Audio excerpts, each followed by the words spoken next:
ആരും വിളിച്ചിട്ടില്ല. പക്ഷെ ഞാനൊരു കാര്യം പറയട്ടെ, എൻ്റെ മക്കൾക്ക് ഡയറക്റ്റീവ് പ്രിൻസിപ്പിൾസിന് എന്താ ചോദിക്കാന്ന് വെച്ചാൽ നിങ്ങൾ തലമുണ്ടാക്കേണ്ട ആവശ്യമില്ല. ആദ്യം ഒരു മാർക്ക് ചിലപ്പം ഡയറക്റ്റീവ് പ്രിൻസിപ്പിൾസ് ഏത് പാർട്ടിൽ ഉൾപ്പെടുന്ന ചോദിക്കും.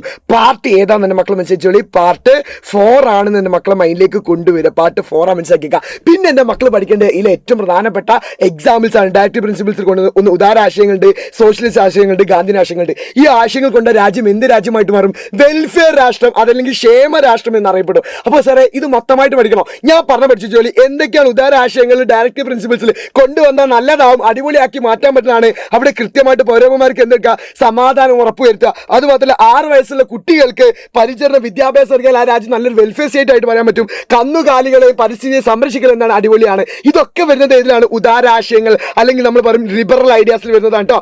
ഇന്റർനാഷണൽ പീസ് വലിയ ആൻഡ് സെക്യൂരിറ്റി കൊണ്ടുവരുന്നത്, ജസ്റ്റ് ഫ്രീ ലീഗൽ എയ്ഡ് കൊടുക്കുന്നത്, 6 ഏജിന് അണ്ടറുള്ളവർക്ക് കൃത്യമായിട്ട് വിദ്യാഭ്യാസം കൊടുക്കുന്നത്, മാത്രമല്ല വൈൽഡ് ലൈഫിനൊക്കെ കൺസർവേറ്റ് ചെയ്യുന്നത്, അടിപൊളിയാക്കി മാറ്റുന്നതാണ്. അതേപോലെ സോഷ്യൽ ഐഡിയാസ് മനസ്സിലാക്കുക.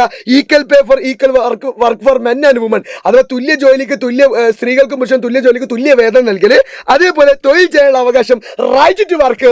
ഇതൊക്കെ ഇതിൽ വരുന്നതാണ്, സോഷ്യലിസ്റ്റ് ഐഡിയോളജി വരുന്നതാണ്. ഏറ്റവും ഇമ്പോർട്ടൻറ്റ് ഗാന്ധിയൻ ഐഡിയോളജി ആണ്. ഗാന്ധിജി പറഞ്ഞ എന്തൊക്കെയാണ്? ഒന്ന്, ഓർഗനൈസേഷൻ ഓഫ് ഗ്രാമപഞ്ചായത്ത്, കോട്ടേജ് ഇൻഡസ്ട്രിയെ പ്രോത്സാഹിപ്പിക്കുക, അഗ്രികൾച്ചർ ഹസ്ബൻഡറി അഥവാ ഗ്രാമപഞ്ചായത്തുകൾ കുടിലോത്സവം പരിശോധിക്കുക, കൃഷി മൃഗ സംരക്ഷണം വരിക. സോ ഇത് പഠിച്ചു വെച്ചോ, നാളത്തെ ക്വസ്റ്റ്യൻ പേപ്പറിൽ വന്നിരിക്കും. അങ്ങനെയാണെങ്കിൽ അടുത്ത വരാൻ നോക്കിയിട്ട് വരാം.